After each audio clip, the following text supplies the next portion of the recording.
quick and then I'll turn things over to you. Alrighty, so yeah, I'm going to say some boring stuff now. Here we go. Alright, welcome everyone to the latest... Oh, now I'm hearing sound echo. That's not good. Alright, so yeah, I'm going to say some boring stuff now. Oh, who's... Is somebody... welcome everyone to the latest... I know what that is. My bad. I had the live stream on and it just came on. That was what that was. Okay. You just mute it. Okay, there we go. Sorry about that. I was testing our live stream and it came on suddenly. Okay. All right. I was like, what the hell? Okay. Yeah. All right. Welcome everyone to the latest monthly installment of the EFF Austin Meetup. My name is Kevin Welch. I'm the current president of the board at EFF Austin. I see some old and new faces. Welcome all. For those of you new and are like, what is EFF Austin? EFF Austin, as you might guess, is an Austin-based digital civil-liberties organization. We work closely with Electronic Frontier Foundation out of San Francisco, who are the nation's oldest and largest digital civil-liberties advocacy group. They work to protect your rights in emerging technological spaces, especially your First and Fourth Amendment rights around freedom of speech and against unreasonable search and seizure, which is implicitly your right to privacy. They fight for all sorts of good things like net neutrality, end-to-end encryption, protecting Section 230 of the CDA, and all sorts of good stuff to make sure that you are free and safe to express yourself online and everywhere. So yeah, we are the oldest member of what is known as the EFA, the Electronic Frontier Alliance. This is a group of about 100 organizations all over the United States that work with the EFF on digital civil liberties issues. If you're not in Austin or know people not in Austin, tell them to look up the EFA. There may be a group near them they can get involved with. We mostly do educational meetups with the public. They're currently usually here second Tuesdays of every month at 7 p.m. Next month we're going to have a pretty cool speaker, I think. We're going to have famed Harvard professor and EFF advisor, internationally renowned cryptographist Bruce Schneier of Schneier on Security is going to be speaking with us, specifically talking around issues around that modern tech and democracy and civic participation raise, and specifically looking at ways to potentially view if the remedies that we use in cybersecurity against hacking intrusions could potentially transfer to political hacking and protecting, essentially. So that should be a very interesting talk from a world-famous expert. I highly suggest coming and checking it out. Yeah, other than that, we do these monthly meetups educational. We also are involved in some political advocacy at the city and state level. We gave input on HB4, which was Texas's big omnibus data privacy bill. They didn't listen to us, but we do have on the official record how we thought they could have made the bill better than what they ultimately passed. Also, we did help strengthen some of the city's regulations around automated license plate readers. Not enough, but we did actually get council to listen to us and put more safeguards, including massively reducing how long they wanted to keep data. So, yeah, we do that. We also have been occasionally known to throw cool cyberpunk parties when I can convince eccentric millionaires to give us money for them. If you know any, please introduce me. Yeah, so anyway here, I'm going to, in just a minute, introduce this month's speaker. I guess, let me think, is there anything else I need to get out of the way? Oh, and I guess I will also say apologies for if things are slightly disorganized this month. I found myself unexpectedly on the job market, so I've been a little distracted, so apologies if anything's a little rough around the edges. And if your employer needs a senior full-stack web engineer with cloud experience, I got business cards. Come talk to me after the talk. Yeah, so let's see. I'm going to introduce our speaker here. Let me pull up the bio real quick, and then I will hand it over to her. Just 1 second. Though if I can't find it in a sec, I'll just let her introduce herself. Oh, here we go. 1 sec.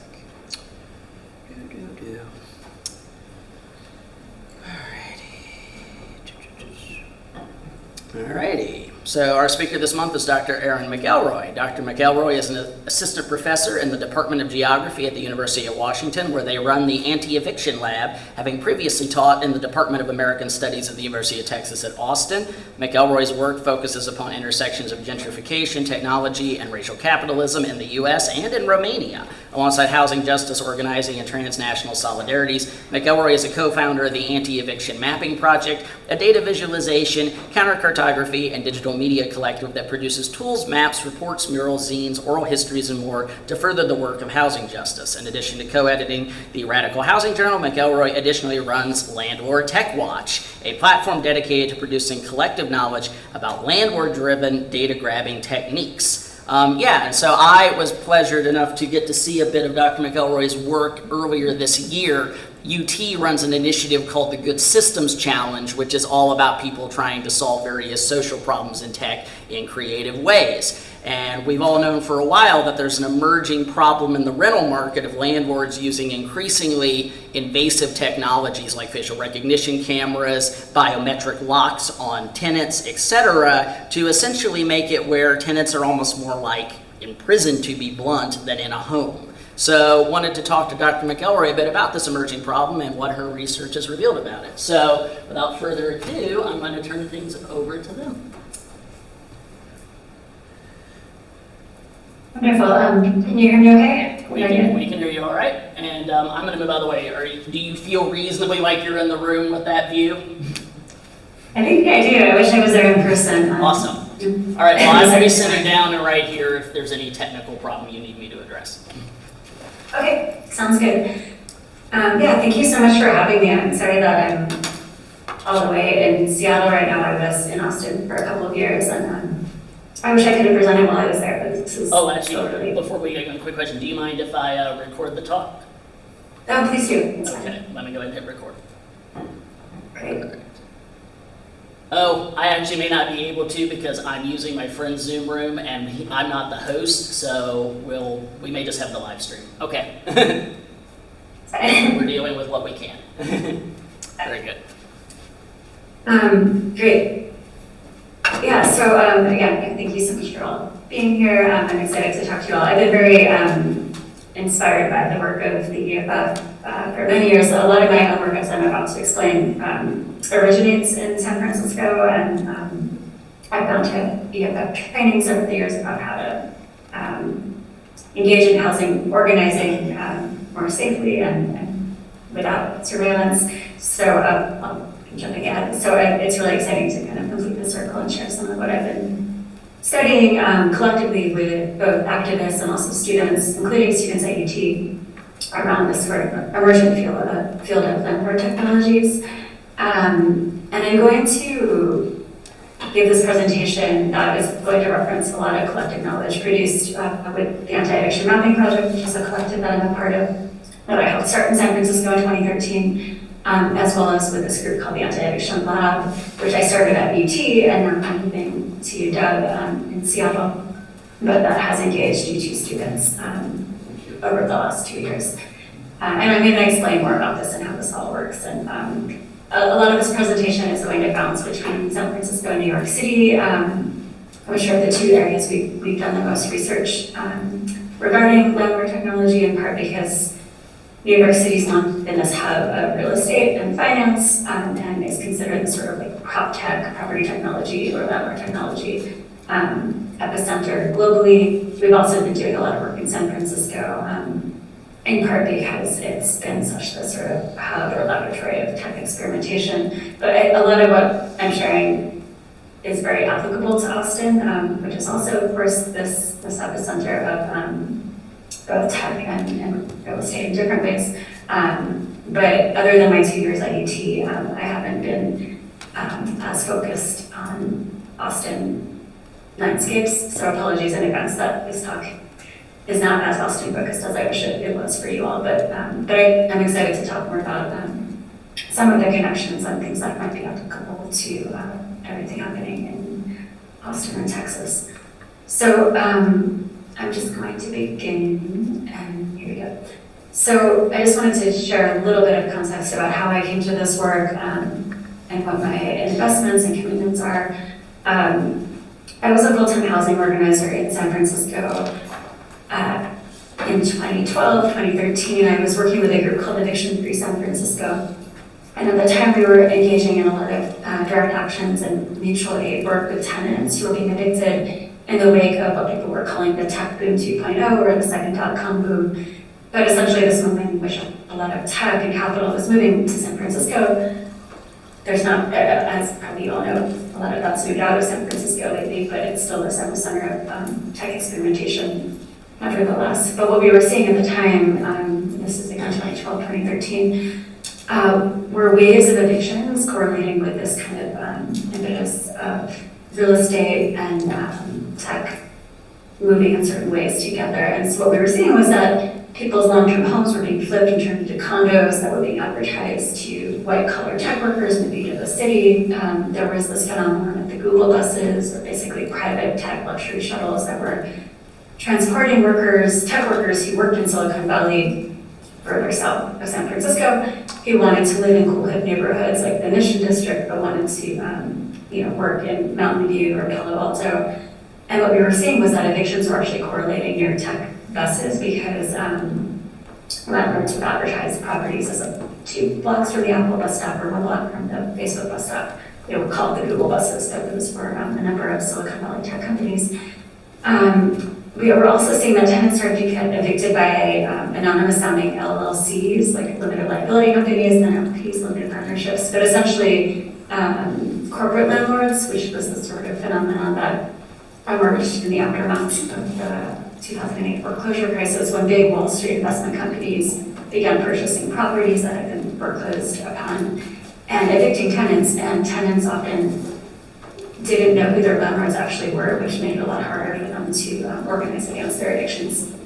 So this is I'm kind of fast forwarding through this prehistory, but what I want to kind of get at here is that a lot of my research and organizing is based on sort of tenant needs to understand more about corporate landlords, and also tenant needs to better understand more about intersections between tech and real estate. And at the time, I wasn't thinking at all about surveillance technologies or the technologies that landlords were using to capture data about tenants or to kind of automate property management or landlordism. I was more interested at the time in the sort of like geospatial correlations between new tech capital moving into a location and evictions and gentrification. And this was also the impetus of the Anti-Eviction Mapping Project, which is a collective that has chapters today in the San Francisco Bay Area, but also New York City and Los Angeles. It's a collective based out that is comprised of volunteers, so we don't have paid staff.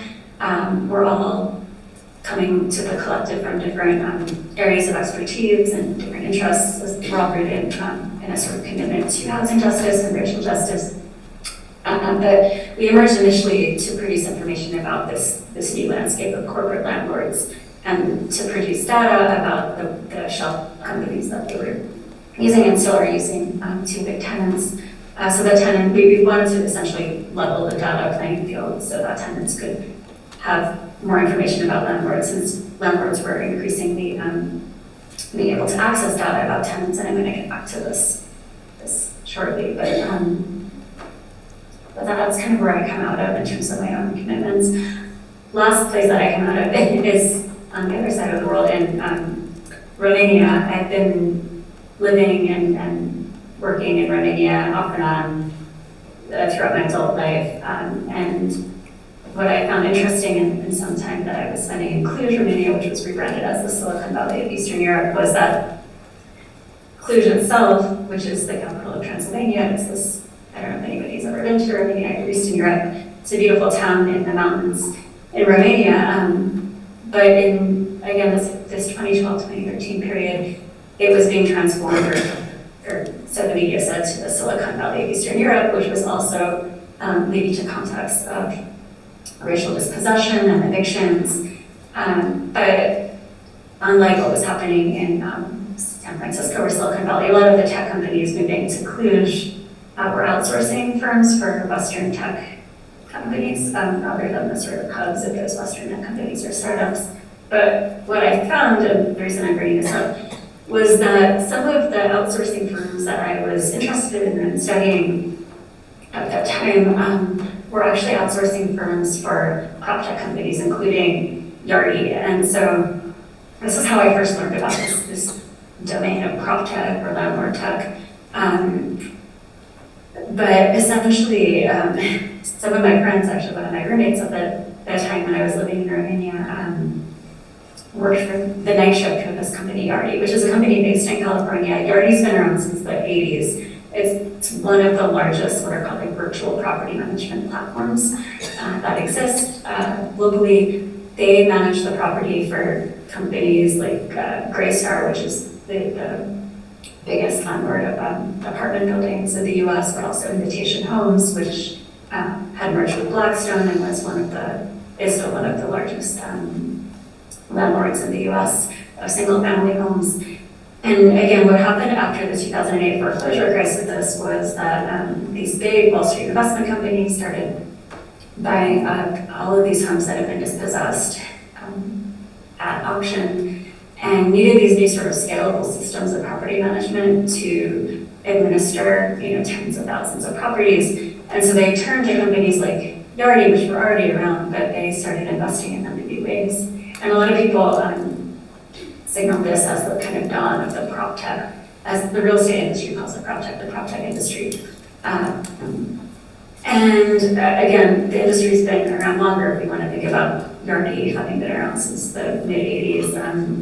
And a lot of tenant screening companies themselves originate in the mid-'70s, also in California. But there was this big investment in this industry following 2008.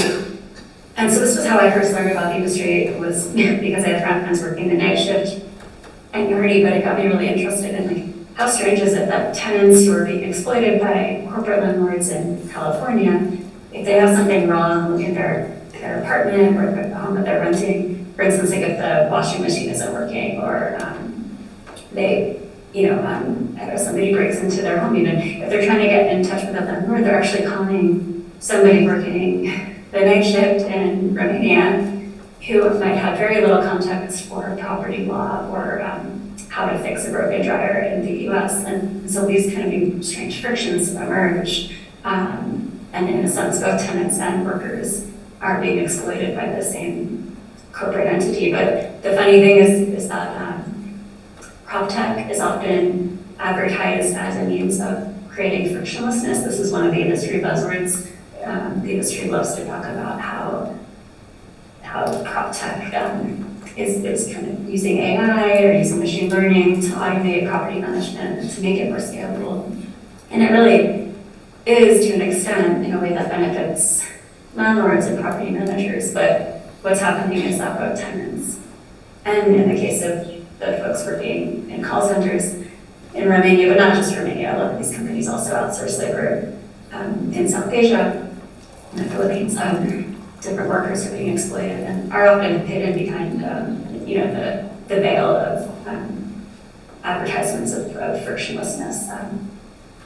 And anyway, I can go more into that, but this was how I first got interested in it. I moved to New York City in 2019, where I lived for a couple of years. I was working on a postdoc at the time at the AI Institute at NYU. And I made it my project to really study this industry, and New York City was a good location for that because it is what a lot of people consider the kind of hub of the prop tech industry.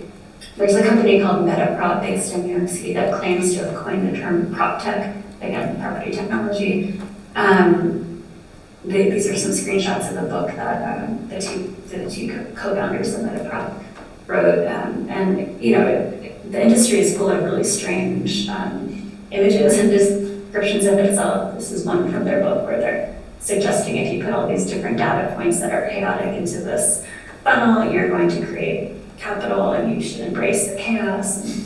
I mean, you can't see all the words on the right, but this is a poster in their headquarters in New York where they kind of create this strange timeline of the prop tech industry going back to tens of the Roman Colosseum. And then suddenly there's ARPA Internet and companies like Zillow and Meetup emerges, and this is their timeline, which is kind of strange, but nevertheless, other companies too, and the industry itself loves to create these kind of Venn diagrams, again describing prop tech as this sort of intersection of the sharing economy, smart home systems, fintech, so forth and so on.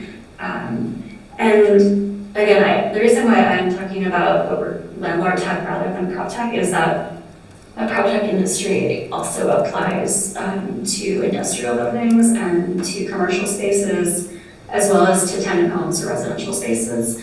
In my research, I'm only looking at prop tech deployed by landlords in tenant housing. So I'm not looking at like prop tech deployed in big commercial buildings or sectors, which is also part of the industry, and actually a lot of capital goes into that. And it's funny, actually, the real estate industry describes tenants as the renters of commercial spaces and not the people who rent homes, which the industry describes as residents. But in the tenant organizing movement, we use the word tenants to describe the humans who live in buildings owned by landlords. So again, there's a lot of jargon that the industry uses that doesn't really translate to tenant experiences or to tenant organizing spaces.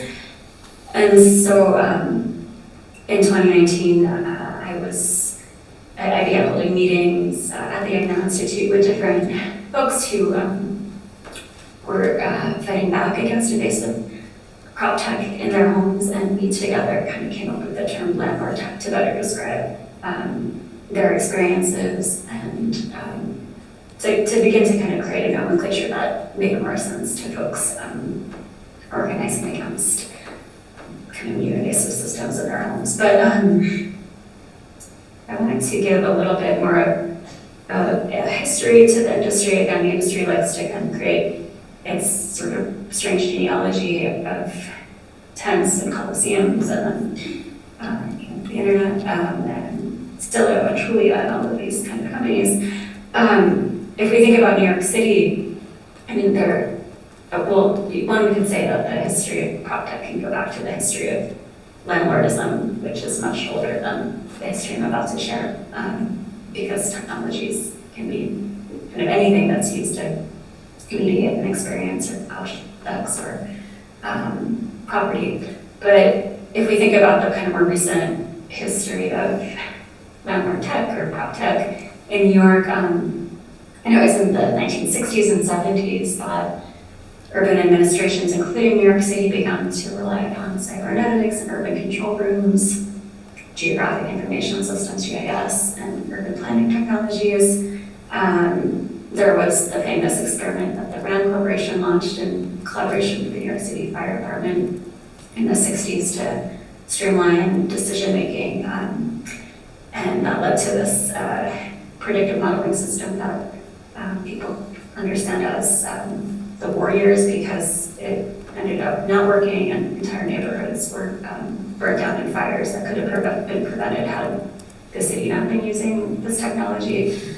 And then in the 80s, there were the Bloomberg terminals that Mike Bloomberg had launched to advance different methods of urban data analysis. The 90s was the era when CompStat emerged, in which the New York City Police Department started using crime analysis and GIS to manage its data. So there's this is the history that I think is more relevant if we want to understand the birth of this industry. And let's see, meanwhile, in the 1970s, the first tenant screening company emerged called UD Registry. And UD stands for unlawful detainer. And in the space of tenant organizing, if somebody's eviction notice goes to court, it's often called an unlawful detainer or a UD.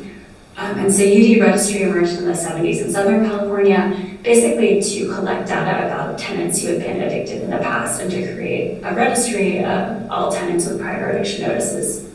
And the idea was that the company could then sell this data to landlords who could then blacklist certain tenants who had prior eviction notices from being able to rent. And so, the idea was basically, if you've been evicted in the past, you're a quote-unquote bad tenant, and landlords should know about this and not re-rent to you in the future.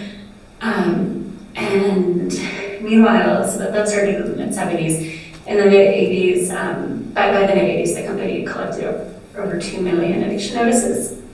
And a bunch of other tenant screening companies or tenant bureaus, tenant screening bureaus, I think they were called, launched. And what slowly started happening was that data collected about tenants began to include not just prior eviction notices, but also any sort of public record, including any sort of court dispute between landlords and tenants. So even if, let's say, a tenant had an abusive landlord and the tenant took that landlord to court, the tenant would be still registered as having a kind of check mark against them in the sort of weird data collection that was being done at that time and still is being done. But also financial data related to personal bank accounts and bill paying habits, lifestyle information, which was even collected by private investigators, was included in some of the data that these companies began to sell, and even more. And in 1978, so just in the beginning of this era, these two researchers, Robert Benson and Raymond Beering, the quote from the Mirror, kind of wrote this, it almost read like a sci-fi article about all these advances in technology and what might happen in terms of new technologies being launched against tenants through tenant screening. And they wrote, this is a quote of theirs, with the advent of the computerized consumer reporting industry, it has become possible for landlords to purchase a great deal of tenant information that would otherwise be too expensive or too impractical to obtain. And this new level of data creep, they wrote, led them to worry about a large machine that would, quote unquote, review your life and determine whether you are worthy of housing. And so that was written in the late 70s.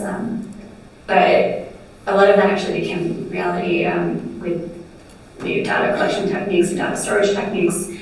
And by the late 90s with the dot-com boom and all of its technological advances and different court data becoming so digitized, a lot of that became reality. And then in New York, after 9/11, there was a huge push to create better systems to screen tenants, but also workers. And so, and a lot of that was being done under the auspices of the war on terror and the war on crime. And so by 2003, 94% of criminal history records maintained by states had become digitized. In New York City, 25 tenant screening companies purchased over $1 million worth of housing court records in 2002, which was pretty unprecedented. One tenant screening company reported having only performed 3,000 checks annually before 9/11 to 25,000 checks in the year that followed. So this is just to show you that 9/11 was kind of this big turning point in terms of tenant screening, which is part of the prop tech or landlord tech industry. And so it's interesting if we think about these different crises being modelized to advance landlord tech. 9/11 was very pivotal. And of course, so was 2008, but kind of 9/11 often gets forgotten in the narrative that the industry tells of itself. So that's some history. There's also the history of CCTV cameras, which of course predates the landlord tech industry. And one of the things that I've been focusing most in my research on landlord technologies are the camera systems that landlords use to collect data about tenants and to administer access to buildings. So I'm going to get to this later, but there are now different buildings, mostly buildings full of low-income tenants, where tenants have to actually subject their faces to facial recognition checks and screens in order to enter their own homes. And again, the industry likes to suggest that this is this novel new frontier of landlord tech, but of course, histories of CCTV cameras, particularly in public housing, predate the so-called prop tech industry. And so, just for some context, in 1997, 13 US cities had their own public surveillance programs, and I'm sure some of you all know this stuff, but by 2016, 49% of local police departments in the US use CCTV, and the proliferation of CCTV and video surveillance in private residential buildings has been highly normalized, despite the concern of housing advocates And a lot of this was experimented on in New York City, and a lot of people have written about this, but also in San Francisco, and many other cities. And just as a little anecdote, in 2005, San Francisco launched this widespread effort to surveil the city and the public housing within it. And that year, then Mayor Gavin Newsom, who's now, of course, the governor of California, had gone to Chicago and was really inspired by its program in Chicago, which was using cameras to solve crime in quote-unquote high crime areas. And so he came back to San Francisco and launched this project primarily in Black neighborhoods, such as the Western Addition. And a lot of people, of course, in San Francisco critiqued this and pushed back. And so what happened was the camera systems kept on growing, including in public housing, but the city didn't invest in necessarily keeping all the cameras and camera systems, at least at the time, up to date. And so there was this kind of turn for police to begin using privately owned cameras because their resolution of their data was better than the publicly owned cameras. And so there was kind of this strange connection suddenly between private cameras and public cameras. There was the story in 2012 of this tech executive investing $4 million to install over 1,000 cameras across 135 blocks in San Francisco, and he partnered with the city's community benefits districts to kind of create this public-private allegiance to allow police to use private cameras.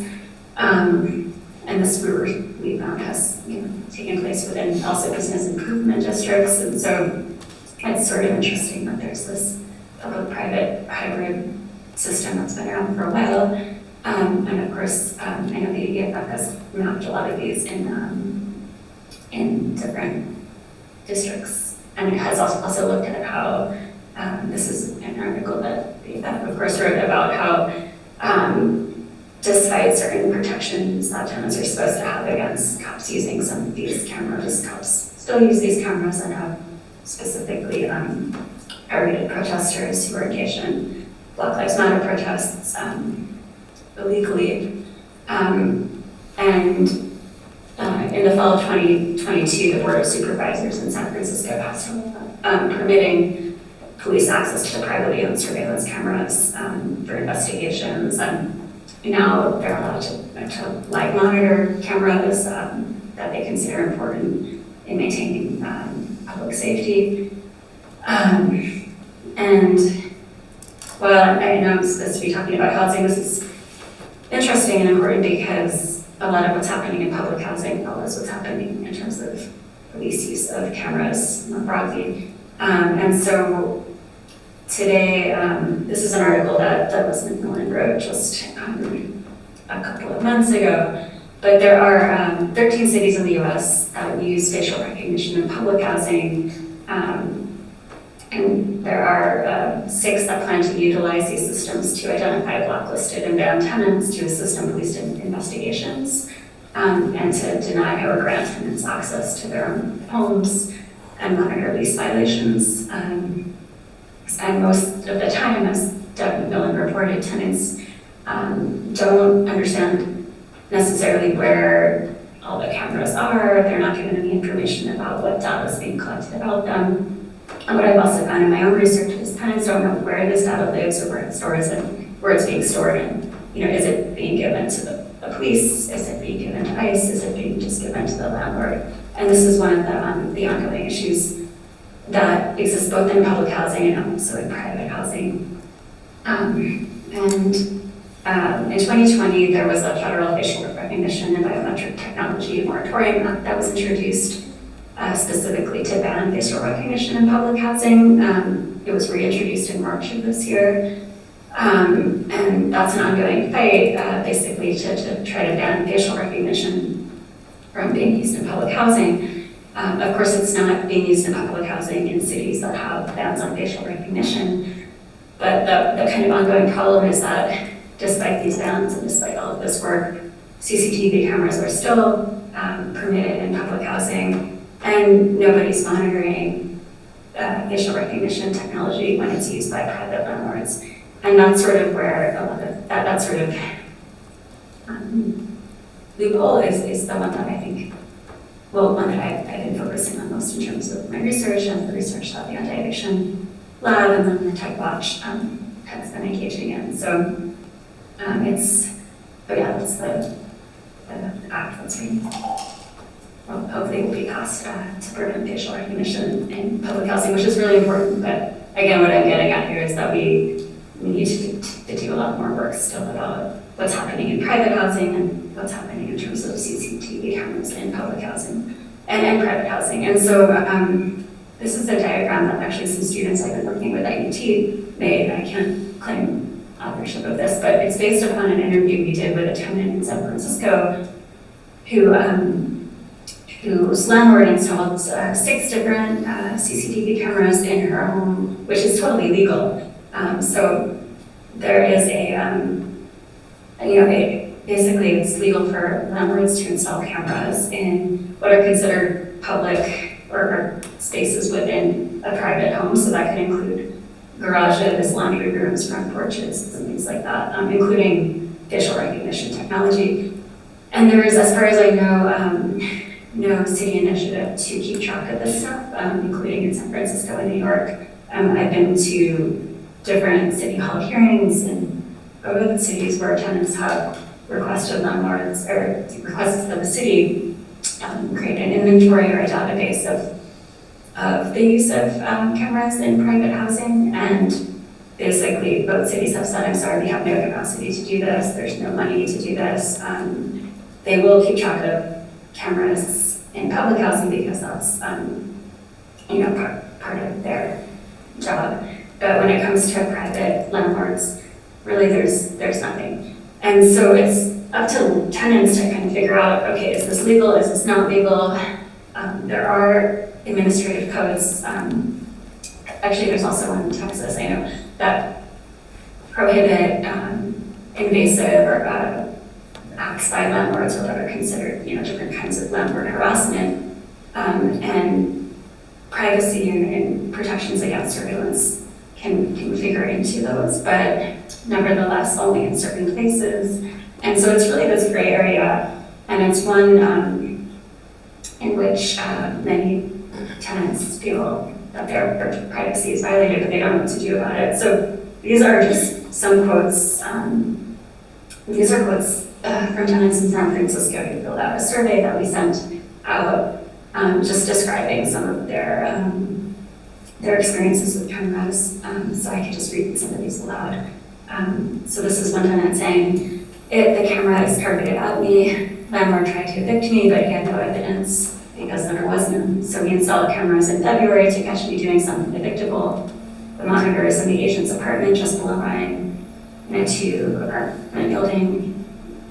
This is a different quote. The landlord also installed surveillance cams about a few weeks after my taking possession of the apartment. He never once did mention or announce or propose the installation of these cameras. They just appeared suddenly. This instigated me to place cams atop my apartment door, as there are no security cameras in my hallway. So we are seeing this where tenants feel like, oh, their landlords are monitoring them, so that they put cameras in their hallways to try to monitor what's happening where they think there should be cameras installed, or to catch their landlord from doing different things. So it gets kind of tricky. These are just some more quotes. One person said, we have had intermittent issues with our landlord over the course of our tenancy, accusations of us smoking, monitoring our comings and goings with a security camera. She's been accusing us of various acts which we did not commit almost on a daily basis, and has threatened to go to the SF rent board several times. Another said, I noticed that the landlord surreptitiously installed 2 hidden cameras in the garage, one facing the laundry area and the other facing the entrance hall to the garage, which was the only way for all tenants to get in and out. The landlord has his own entrance on the 2nd floor. He usually doesn't need to pass by downstairs. The landlord installed the above 2 cameras without the consent of the tenants downstairs. Somebody else said there's a speaker in the kitchen and a camera in the bedroom. That would be illegal. But again, the people who filled out this form didn't know that, which we then told them, and when they went to the rep boards to try to fight it. This is a tenant who said that the landlord just installed a Google Nest camera through Dish TV because Dish TV scared my elderly landlord into thinking dangerous looters will be destroying the property. We've never had any problems, and yet still the landlord got scared. Now there is a camera outside my bedroom window. And I actually talked to the person who reported this, and he told me that he's pretty sure that the camera has voice recognition detection, and this particular tenant does a lot of legal support for folks who get arrested, and is worried that now all the support that they're trying to issue from their own home on the phone is being recorded by Google, and they just don't even know what to do or where to go to have these conversations privately. And when they try to talk to their landlord about taking the cameras down, the landlord threatened to evict them, so now they're sort of stuck in the situation.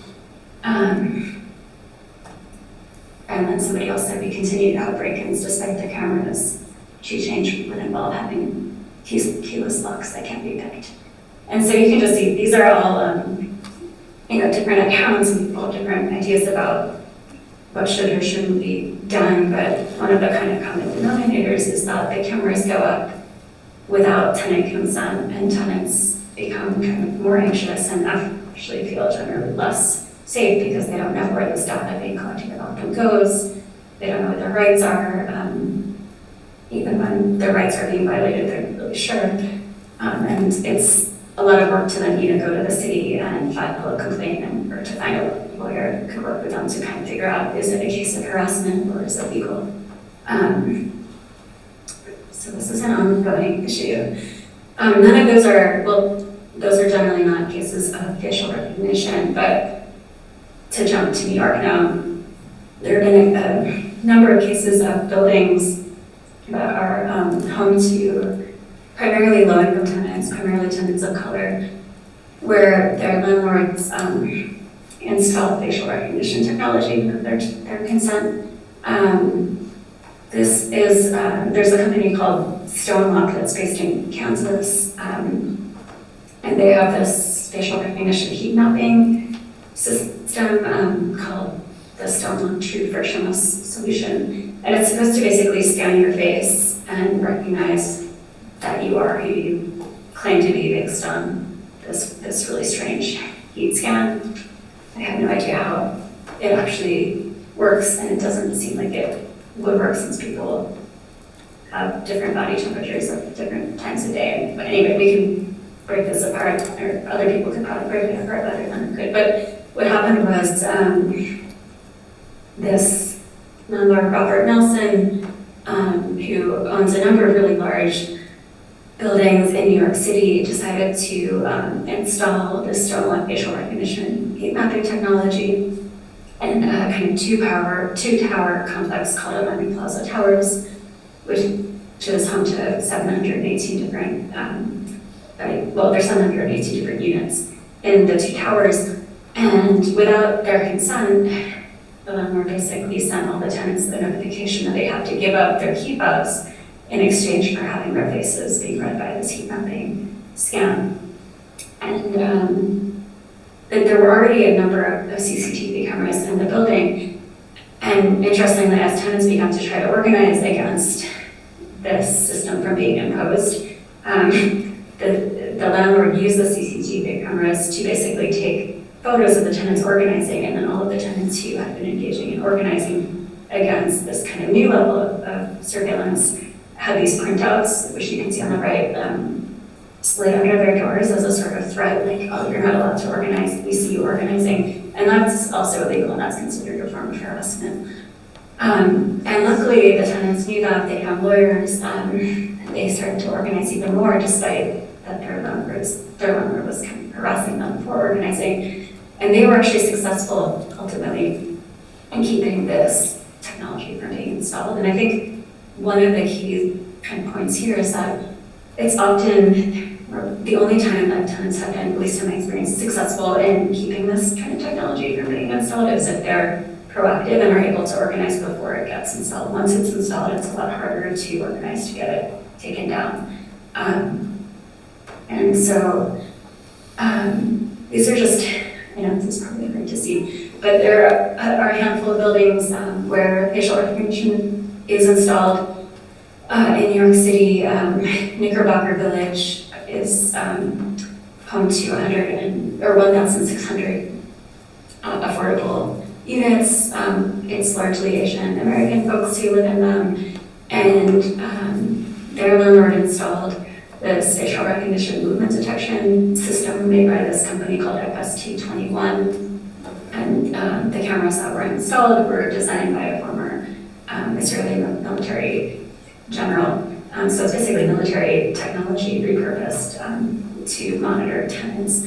And I've spoken with different tenants in Knickerbocker Village, and one of their complaints is that the technology doesn't work. They have to do these really humiliating, strange dances in front of the cameras just to be recognized, and that even when recognition happens, it often is a sort of misrecognition. So one woman said that every time she tries to get into her building, it doesn't recognize her, but that when her cousin comes and visits her, the camera thinks that her cousin is her and that's her cousin.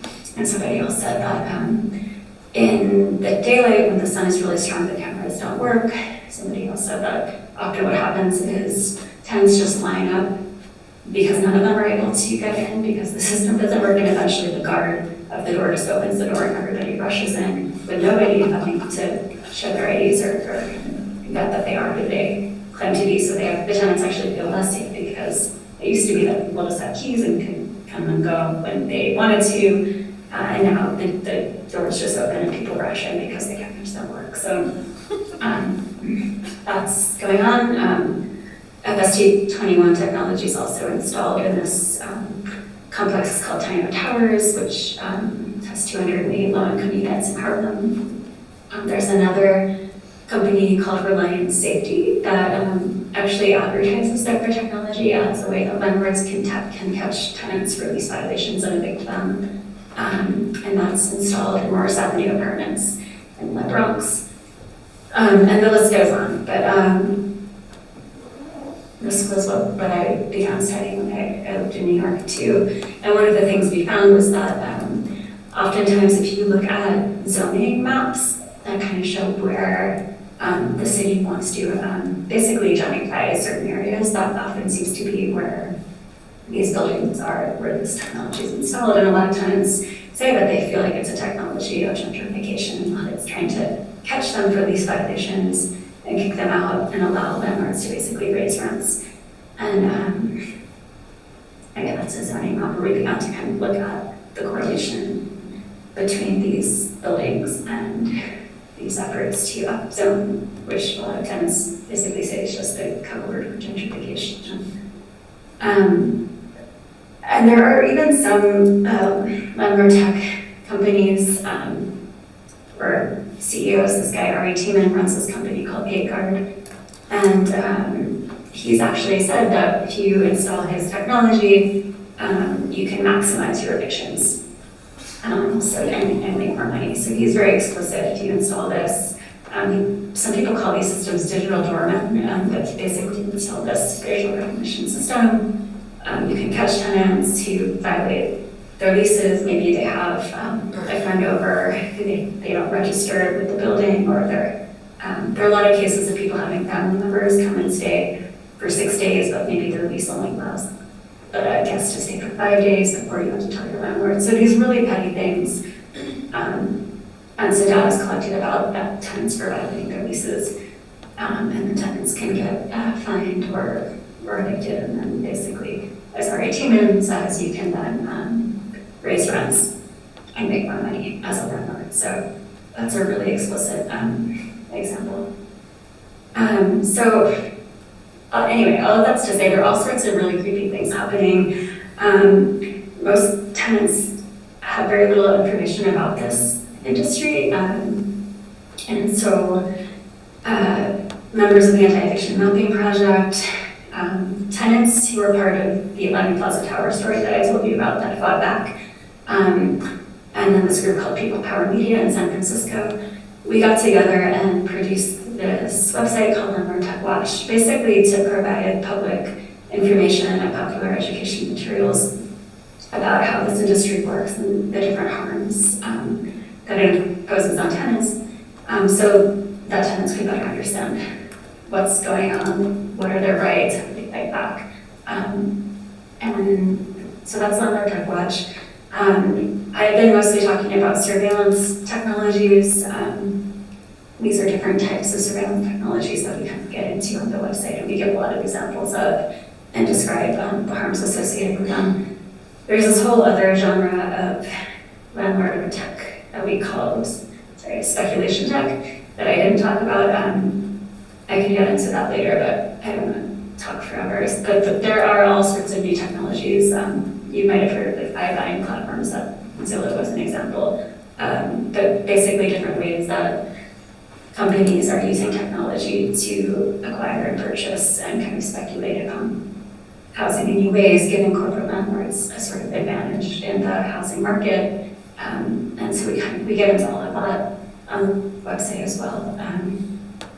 And then the Anti-Eviction Lab, like I said, that's the lab that I organized at UT, now at UW. The lab has become part of Landlord Tech Watch as well.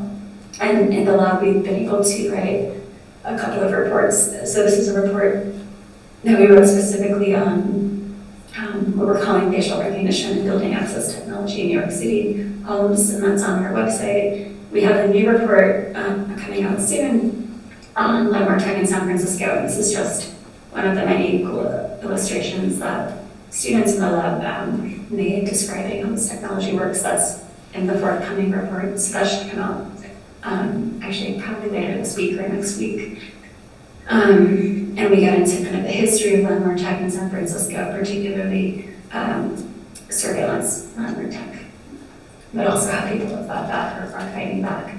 And we're looking at, again, these phenomena like digital doorman and kind of trying to explain how these systems are automating evictions and gentrification. And then on the Landlord Tech Watch site, there are different resources, including this guide that the folks at Atlantic Plaza Towers made about how they organize their building, and it's sort of a guide on how you might organize your building if you wanted to keep a sort of technology from being installed. I think it's more oriented towards contexts where there are many people living in one building. It might be really different if somebody's living in a single family home, but still I think a lot of the ideas still apply. A lot of it's about building a bigger base, finding other tenants that are being impacted by the same technology and organizing collectively, and also working with lawyers and working with the media and making it a more public case. And that no biometrics in housing act that I mentioned, that actually emerged because the folks at Atlantic Plaza Towers were so vocal that it inspired their local representative and other representatives who created and drafted this act, which again still hasn't been passed, but it shows the power of community organizing in terms of bills and legislation. We also have a survey on the Landlord Tech Watch site where people are submitting their own sort of testimonies of what kinds of landlord tech are installed in their building. So that's an ongoing project. And then I just thought I would end with this. This is a sort of side note, but the Anti-Eviction Mapping Project, which again is the project that I am also a part of, and that is a partner to the Landlord Tech Watch project. We've been creating tools, for instance, this tool called Evictor Book, which is basically a lookup tool. You can look up, this only works in San Francisco and Oakland right now, but you can look up a property and see who the landlord is and see more information about all the sort of corporations associated with it. And so, in a sense, tools like this, and there are other tools in New York that do something similar, and LA that do something similar, but what we're trying to do is almost, you could say, flip the gaze back on the landlord themselves, because it's still, it's quite ironic, right, that all of this data, prior court records, criminal records, consumer data, all sorts of data is being collected about tenants and given to landlords and to these landlord tech companies and sometimes to the cops, but oftentimes still tenants don't even know who their landlord is because of this veil of LLCs and LPs that property owners hide behind. So both the Landlord Tech Watch project and also projects like Evictor Book, really we're trying to flip the gaze and again create more information both about the landlord tech industry, but also about landlords themselves, in an attempt to sort of level the data playing field. So that I end with that, and yeah, I've just been rambling for a long time, so I'm happy to answer any questions, and I wish I was able to share more about how this is working in Austin, but maybe some of you have ideas and can share more with me about what's going on in Austin in terms of this industry. So thank you. Thank you very much, Dr. McElroy. I will try to ferry the questions to you as best I can. I'll repeat them so you can hear them. Do we have any questions for Dr. McElroy? Yeah. Yes, there's 9 ORTS by Austin Police Department, and also a Travis County Mental Health that is addressing the homeless to house them. And the Austin City Council, Zoe Quadra here, was the only council member that was vocal about the last week in August. There was Northbridge, a homeless shelter that had a bunch of criminal activity, and since it wasn't justified on the budget with the grant, and there was heroin and crack and then pimps, I see that where biometrics would be installed, since Austin is a tech hub, in a similar manner that in 2015 it became policy to have breathalyzers in the car. So I can see where they would try to push for biometrics for the homeless now to be housed, to have a gatekeeper as such with narcotics or alcohol. And is this just a comment, or did you have a specific question? Well, to see if you could see where in legal terms, they call it a breach of quiet enjoyment in the state of Texas, where the 4th and 5th Amendments would come in and say, wait a minute, you're invading my privacy. I don't have to let you know, like Ted Cruz in the past few weeks said, you know, you can kiss my ass if you tell me I can just drink 2 beers, even though his parents were alcoholics. So that's kind of Right, I don't know how well you can hear all this, Dr. McElroy. I don't know how good my mic is. I can hear it. Okay, I don't need to ferry it. Very good. So I guess, were you done, or did you want to say a little more? Sure, I just want to hear which your directions that you see as far as, from what you're talking about Chicago, here in Austin, it's 9 ORTS in the city of Austin, and they're working with Travis County Mental Health, and we have a homeless population. It's not as bad as in San Francisco, but I can see where, like I mentioned, Zoe Quadra at the Austin Council would try to push for policy. And I guess the other part is that one of the biggest groups here is Community Foundations that does a Foundation communities, yeah. Where organizations may be able to help people there, but again, it's kind of it's delicate, because some of the people and are recovering alcoholics are from narcotics, and they don't want the street influence. I think maybe, if I could summarize the commentary, what is, how do we balance, the concerns some people have around public housing and maybe even safety in public housing with people's right to privacy in their own homes? I think maybe that might be a good way to summarize some of the issues.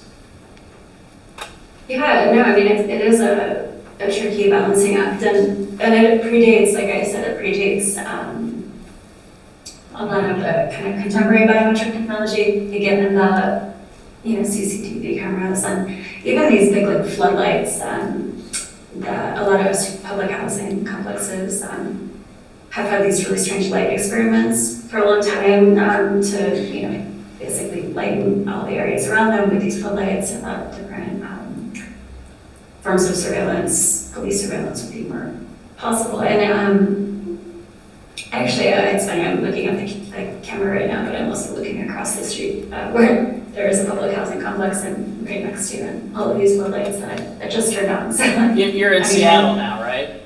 Yeah. But anyway, all that's to say, I think one of the issues is just sort of a classic issue of tenants not being given any information again about how this technology works, how it might be used against them, or the opportunity to buy in or to consent to it being installed. And so there are certainly lots of tenants who are concerned about safety and security and who support surveillance, but there are many tenants who don't, and I think, or tenants who have their own anxieties about these new surveillance technologies or have seen technologies not work.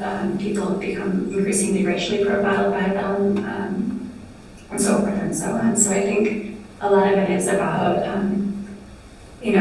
that sort of classic conundrum or classic maybe problem that we've seen in urban planning and over the years where just tenants aren't consulted or made participants in the decision-making processes that impact their lives directly.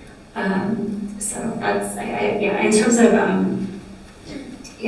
so a lot of these surveillance technologies also impact unhoused folks. There are lots of examples of Amazon Ring cameras, Nextdoor, all of these platforms creating contexts in which folks living in tents or just passersby who might be people of color being racially targeted or targeted for other reasons. And the license plate readers have been at fault for that too. So there are all sorts of issues in terms of other forms of surveillance technologies that impact neighbors.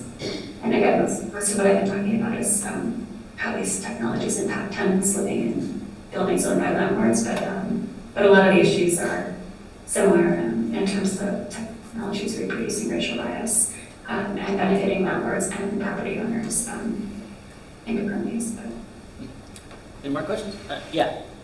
So I have a question, and I'm not too well read on the policies, but so I'm an investment real estate specialist, so I do talk to individuals, entities, businesses, or hedge funds. So my concern is data being collected by tenants or corporate landlords and then selling that data to tech companies for like geo-target advertising, which could polarize, political conversations because one area could be targeted and then another candidate may be less targeted, and it can create extreme polarization, extreme bias because they're targeting, your TV, it's not like physical based on, data being collected. So is there any federal laws in place, or is there any regulation, or is that something that maybe needs to be brought up? Yeah, I know that Facebook's been at fault for this, and I believe that maybe it was the FTC or the CFPB has been pushing back against some of those practices, and like gathering information, basically following redlining maps and targeting people on Facebook according to where they live based upon what Facebook assumes to be their racial identity or their class identity. So yeah. That, of course, is happening through companies like Facebook. But in terms of these companies collecting data and selling it to those companies, I think that that's, again, this gray area. It's really hard to figure out where the data goes. We know it goes to the landlords. We know it goes to the companies. Sometimes it goes to the cops. Sometimes it goes through, like, domain awareness. So these different intermediaries between the police and companies, cases like New York City, for instance. But it really varies, I think, company by company. I don't know of a concrete example of data being collected from a camera and being sold to an advertising agency, but I do know that during COVID, there was this company called Neighborly that began sending out emails to landlords saying that, if you report data to us about tenants you can't pay their rent due to COVID, we'll put it in the special database and then create this tenant screening system that will be beneficial to you in the future, so that you won't rent to tenants who were delinquent on paying rent during COVID, which ended up being a legal violation. But there were a lot of really strange initiatives that emerged during COVID, actually. But yeah, sorry, I don't have a concrete example of that exactly, but I'm sure that And I actually can't speak specifically in the context of landlord surveillance data, but I can give you a little context on Texas law. As I said, we were involved in consulting on HB4, which was Texas's big omnibus data privacy bill, much like the CCPA in California or the GDPR in Europe, et cetera. And one of the actually major flaws in the legislation, which, don't get me wrong, it's better than what we had before because we had no regulation at all, but one of the things we said it didn't go far enough on was that it gave you the legal right to request that a company delete your data, but if that company had already sold it to a third party or a data broker, you had no easy remedy to then get it deleted from any of those third parties it had been sold to before you requested deleting it. It's a major flaw in the existing law in Texas. Okay. Also, in answer to your question, we have no federal regulation on privacy whatsoever. Okay, that's what I was. There's absolutely nothing. Big tech spends tens of millions of dollars every year lobbying against it, while simultaneously running commercials telling you that they care about your privacy. Shout out Facebook. Right now, it's a messy patchwork everywhere because some states have some things, other states have stricter standards.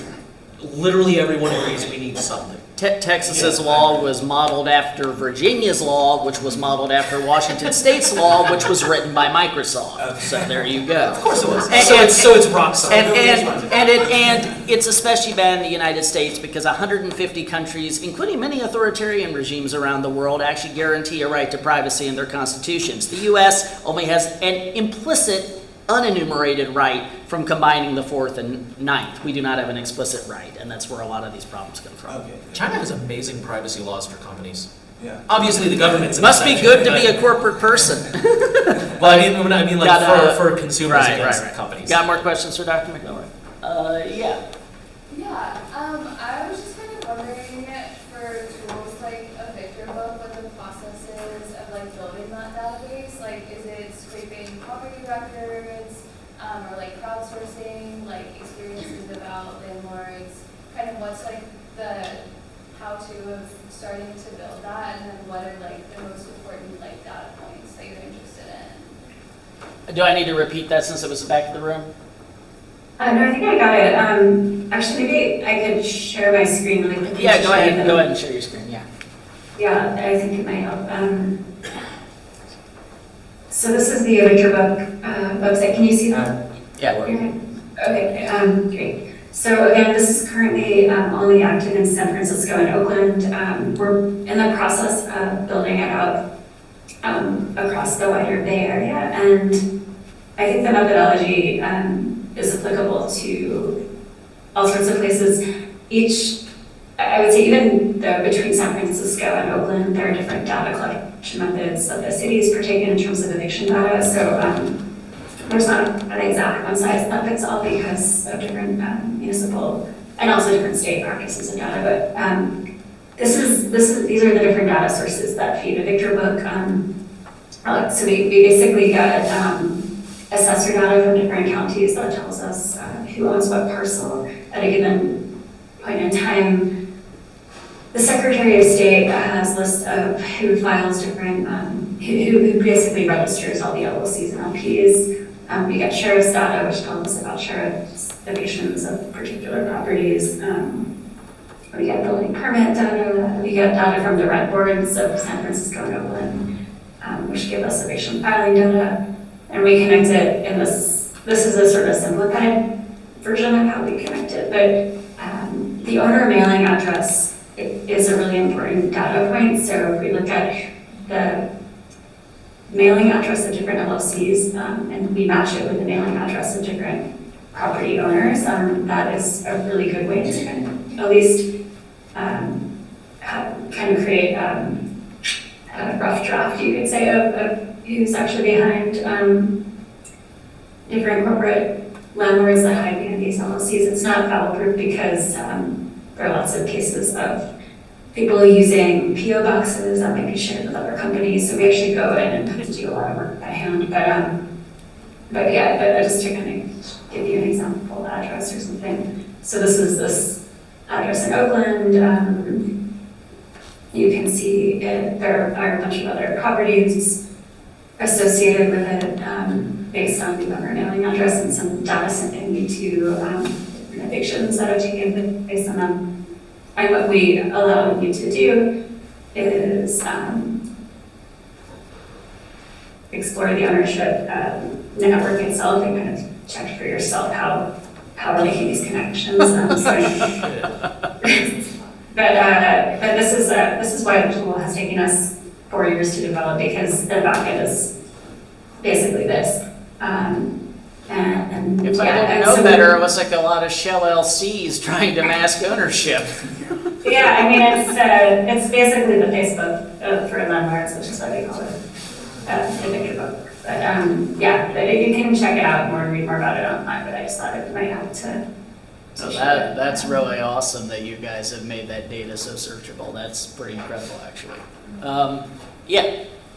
Yeah, so can you flesh out a bit of the relationship between gentrification and some of these onerous like facial recognition technologies? Because, like, for example, when you said that a lot of these technologies go up in areas, in highly gentrifying areas, I guess I can imagine the kind of, wealthier, the kind of wealthier people would not be big fans of these, not at all working facial recognition blocks. So is the idea that they install this software, that they install this hardware, push the existing renters out, and then when the wealthier renters get in, they change it, or do the wealthier renters just kind of get used to it? And as one example, as one kind of maybe data point, I have a friend in Austin, and she has a kind of bougie apartment near the new Oracle complex, and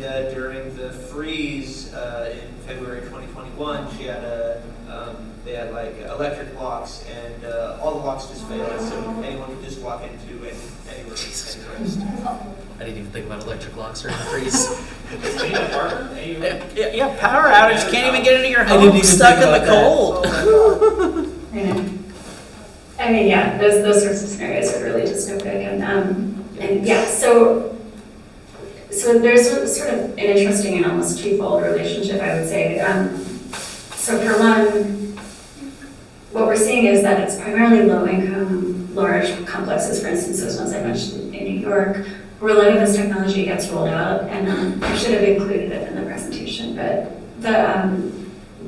somebody who actually works for public housing in New York, there's a quote that I have of her basically telling prop tech companies, come test out your technology. We have a great resource here for you. And it's basically, just saying, come on in and try it out.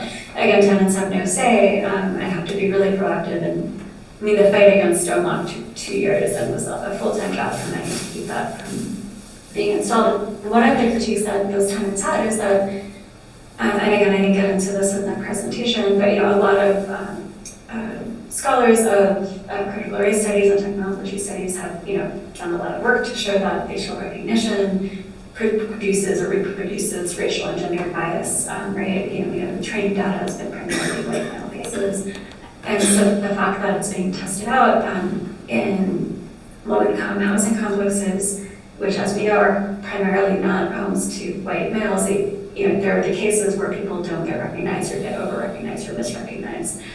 So that was one of the main complaints that tenants had in apartment ours, which is a primarily Black building. So there's that. Then at the same time, there's a whole market to install smart home technologies in wealthier and whiter homes, and those get sold as amenities. So you can just look on, deliver something, and you'll see really fancy $1 million homes for sale that advertise all of the kind of smart home technologies that they have. But those will be advertised sometimes in a way that is rendered a sort of way to protect your home from intruders, or it's to increase security. So those aren't advertised to landlords to collect data about tenants or to increase security for tenants, but they're advertised for maybe homeowners to protect their homes from intruders or something like that. So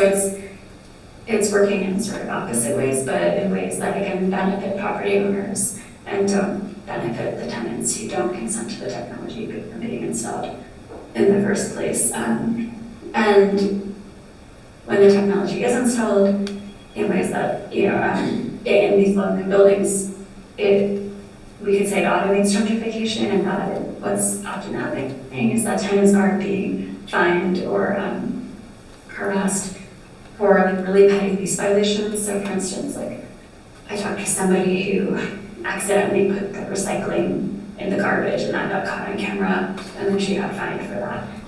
Or somebody else told me about the story where her dog peed outside of the building, and she was so worried that it was caught on camera that she spent all day just cleaning the sidewalk, which is there's nothing wrong with your dog peeing outside of the building, that's where it should happen, but there's a sort of fear built in when these cameras are installed that somebody might be evicted for something, even when it's not an evictable offense, or it might be fined even when it's not an offense. So it functions in those sorts of ways, and then there are the cases like R18, and he's actually telling landlords, install this, you'll collect data that can be useful in evicting tenants, and then he outlines how you can increase rents once you evict your tenants and make more money.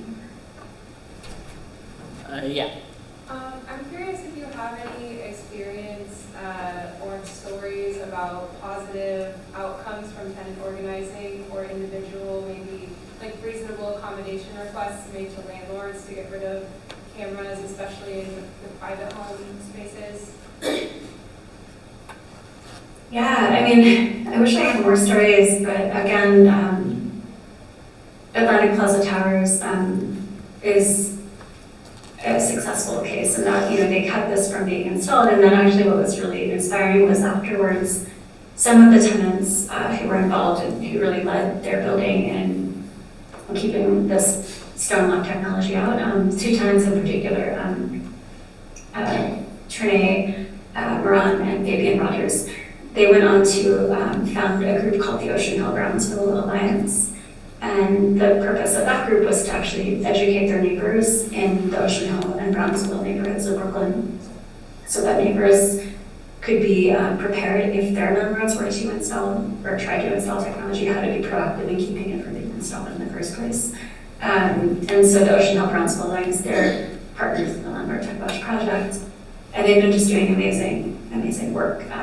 But I think they also feel like it really is an uphill battle, and they've been really active in working with different elected officials to get different legislation passed or at least introduced, and that's been inspiring. I think it's been a lot of work for them, but yeah. Yeah. To sort of follow on for that, in cases where there has been successful organizing, is sort of the legal defense often a privacy defense, or is it a sort of failure of the technology to live up to basic standards of sort of accessibility for the building, their ability to enjoy the space? I'm wondering sort of what is the legal framework that's been successful?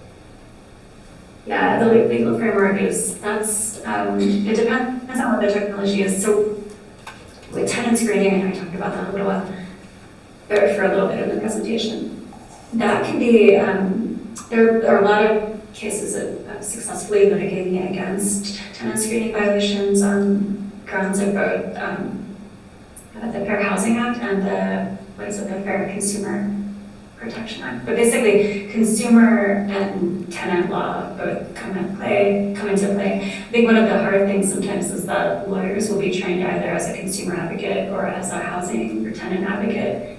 And I talked to one lawyer who has training in both, and he's been really successful in fighting these companies because you kind of have to know both sides to think of or find all the ways that these companies violate both consumer and tenant laws. There was a really big case against CoreLogic in Connecticut in 2018 that was pretty groundbreaking. And I think one of the interesting things is that with tenant screening, because these companies are often national, they're trying to collect data about tenants in all 50 states and sell that data back to landlords or property managers.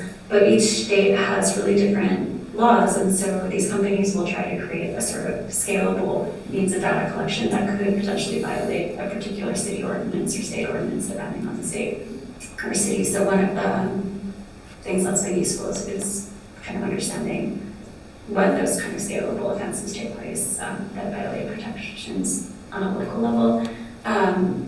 But anyway, there's a lot more precedent for fighting, I think, for successfully litigating against tenant screening than there is these newer kind of invasive landlord tech surveillance systems. But there are clauses, for instance, in the California Administrative Code against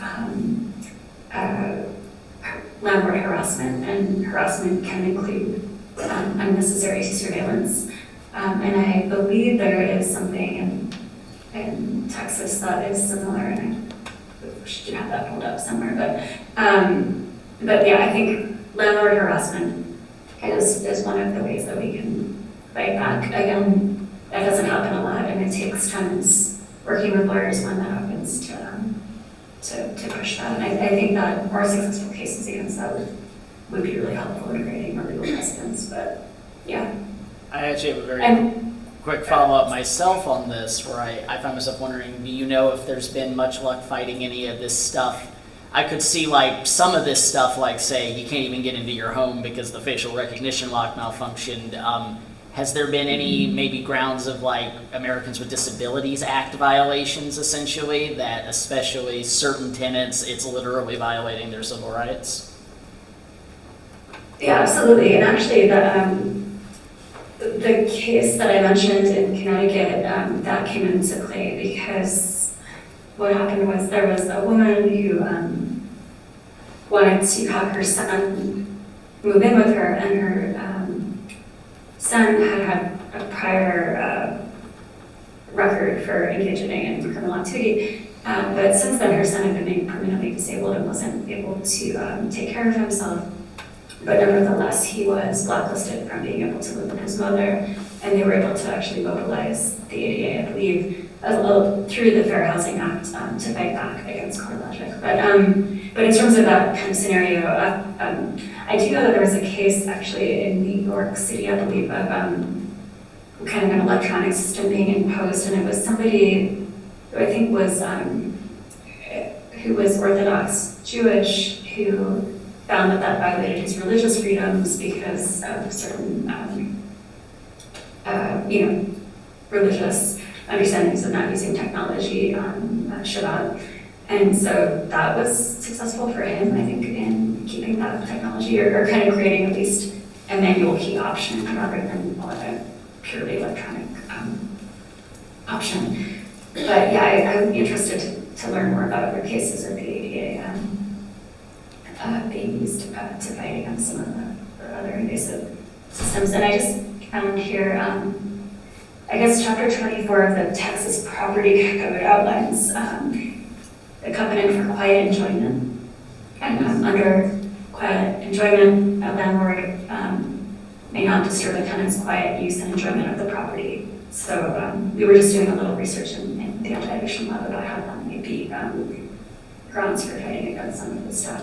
Again, I don't know of any successful cases of video surveillance systems being linked to not being able to enjoy privacy and peace, but that could be a potential grounds for fighting back in-house malware. Yeah, I mean, I certainly could see some sleazy lawyers somehow trying to claim that surveillance doesn't literally violate quiet, so it's not, but yeah. Yeah. You had mentioned something about the Rand Corporation in the 1960s being involved with this. And I'm curious to what extent, say, entities like Rand Corporation, Raytheon, DARPA, CIA, FBI are involved, and also if there are much intersections between this activism and anti-war activism. Yeah, I mean, the Rand Corporation, there's an interesting book by, I think his name is Joe Flood, it's called The Fires. I may be getting that slightly wrong, but he kind of gives this history of how the Rand Corporation partnered with the NYA, or the New York Fire Department in a way that led to thousands of deaths and property destruction. But that was it, that was back in the 60s. But yeah, so that FST21 technology that I mentioned, that's installed in at least 2 buildings in New York, that was designed, I think I mentioned by a former Israeli Defense Force person. And I'm sure that many of these other systems too have military ties that I don't know about that I'd love to learn about. But yeah, I couldn't say that I can't say that I know so much about direct correlations, but I do know that there are plenty of cases for instance, Amazon Ring cameras, right? We've seen them get repurposed for different means. So, and there are over 2,000 relationships, I think, between Amazon Ring and law enforcement departments across the country. There may be more than 2,000 at this point. And tenants often don't know, if there's a Ring camera installed next door, might data be collected about them through that. That could end up in the hands of ICE. Or is it just law enforcement? And of course, Palantir and ICE. And there are lots of companies that have partnered with ICE in different ways. And I think that's the way to think about militarization at home rather than abroad. But there are lots of connections to be made. And CoreLogic, LexisNexis, which is, their lawyers in the room probably use LexisNexis, but they've also, I believe, partnered with ICE, and they also are the primary data broker that provides tenant screening companies with data.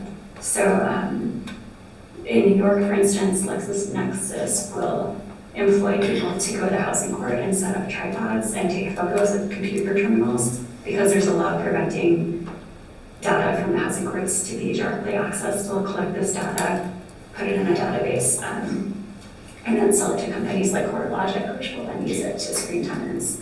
So, and LexisNexis has also partnered with ICE. So I think those are some of the more kind of data, military, police relationships that we've been tracking. And I guess I can just speak a little bit that one obvious relationship would be that many of these surveillance cameras are essentially Internet of Things enabled, none to shit security. So basically a lot of them are just accessible on the public internet if you know the right IP address. Then shady companies like Clearview AI can scrape this data, it gets into their facial recognition database, which gets directly sold to law enforcement. So there are pathways it gets there that it would feed in, definitely. Yeah. I've got a couple questions about evicted work. One is, have you tried hooking it up with like code enforcement to find out which property to do for the maintenance? And that might correlate with gentrification too. And the other thing is, have you tried looking at associated with like concentrations of ownership in neighborhoods? For some reason, I don't know if you could repeat.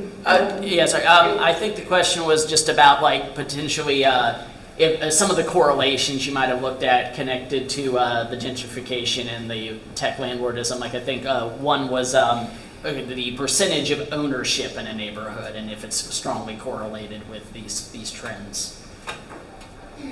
Yeah, I mean, I think, let's see. I mean, when it comes to just a lot of people ask if we can predict where evictions are going to take place based on all sorts of factors, and at least as far as I've been able to find, the sort of best prediction of eviction is if your landlord has evicted in the past or has an eviction history elsewhere. So if there's a large concentration of buildings owned by the same landlord in a certain location, that could definitely indicate and that landlord has an eviction history, or has a history of installing surveillance cameras, that could be a good indicator. And so, for example, in San Francisco, the largest and kind of most notorious landlord right now is called Veritas. They have hundreds of buildings, and they have installed new technologies in different buildings, and you can see what they'll do in one building, and then they'll try to make a template for the next. And during COVID too, they began using new forms of digital property management under the auspices of kind of creating contactless means of paying one's rent and blah, blah, blah, but it became really hard for tenants to actually talk to anybody at Veritas or negotiate rent reductions when they needed them. And yeah, they'll just do a kind of one size fits all, and there are certain concentrated, certain neighborhoods where there are lots of Veritas buildings, but luckily there's now a Veritas Tenants Association, and tenants have worked together to fight back, and have been actually quite successful in litigating against harassment that Eric has engaged in. So that's sort of the one, I guess, benefit of, not benefit, but one of the things that happens with corporate landlordism is that there's this sort of new means of tenants working together to fight back against a single owner. Yeah. Let's see, any more questions? That's fine. Oh, I did. Do you have a Yeah, follow-up? I was wondering about, you've got your different sources for your evicted book. Could you include code enforcement complaints in there? Oh, yeah, and he wanted to also know if you were looking into code enforcement complaints in your research. Oh, yeah. Yeah, actually, so we do include code enforcement complaints in the Oakland data that we're using in the Victor book. Yeah, because we've been able to, yeah, we've been able to get that easier than we've been able to get data about that elsewhere. But that's actually a really good way to determine if you have an abusive landlord. So yeah, absolutely. Those are answers, yes. Let's see, any other questions? That's fine if we're running low. We definitely have the room a little longer, but yeah, we're definitely getting towards the end. So if there aren't any more questions, that's cool. But so going once, going twice. All right, I think we may be out of questions. But anyway, can we all give Dr. McElroy a hand? Really appreciate their research and fighting the good fight. You check out their stuff. It's really cool. Austin has lost a very good resident, but Seattle's gained one. And we really appreciate it. I encourage you to research more. You can get at me if you want to get in touch with Dr. McElroy about anything.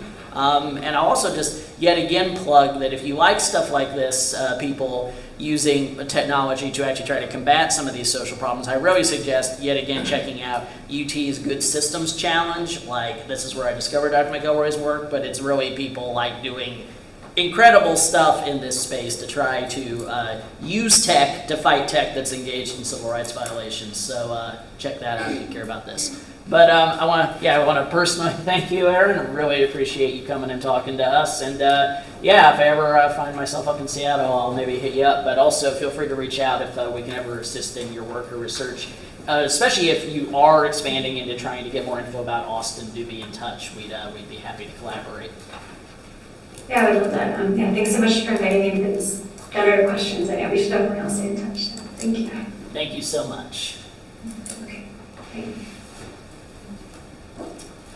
All right, and with that, what I'll let everybody know is you're welcome to hang around if you want. We usually go over to the bar in the lobby and have a drink afterwards. So if you'd like to meet people, chat, I encourage you to join us. Also, if you parked in the garage, I have parking vouchers if you need them, and you need to roughly be out by 10 for the vouchers to work, though a pen tester might have told me that sometimes there's a bit of wiggle room on that, but the posted time, they're good till it's 10. And you don't want to pay full price because it's ridiculous. So we'll see you at the bar.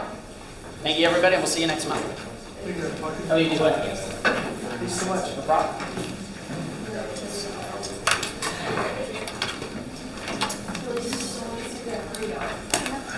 I've got it early tomorrow. I've got to solve some Zoom problems. I hear you. I absolutely hear you. So I'm going to take off. All right. Good luck with all your endeavors. Yep, we got a busy tomorrow. Yes. Take care of yourself. Will do. Thank you for hosting this, sir. Can I get one of those? Oh, yes, of course. There you go. No problem. And they get HUD grants. I would like you to put me in touch with her. Yes. Because almost every single word of this was news to me. Yeah. I would like to. Awesome. Absolutely. Yeah. Pretty great stuff. I agree. Was I asked for dog parking? Oh, yes. Absolutely. Man, this land Do you need that all? No, we were. Okay. I really don't probably. Well, it seems like most people want to head out, but I get it. But that's how it's like, it's low rent, you know, so that's the. Well, yeah, as I said, I need little moments like that because my tendency in a crisis crisis is just myself to break into its fix. And as my wife has kept saying, you are human, you can't spend 24/7 trying to get a job. Digitizing it is the price is just. But I want to kind Past of 10 years, that worry part of I was it. gonna say, I completely relate to the panic part, but there's also like, 900,000. I've always been really good at separating. Like, okay, I'm gonna worry now, and now I'm gonna relax. I'm normally really Yeah, good at that, but yeah, when you have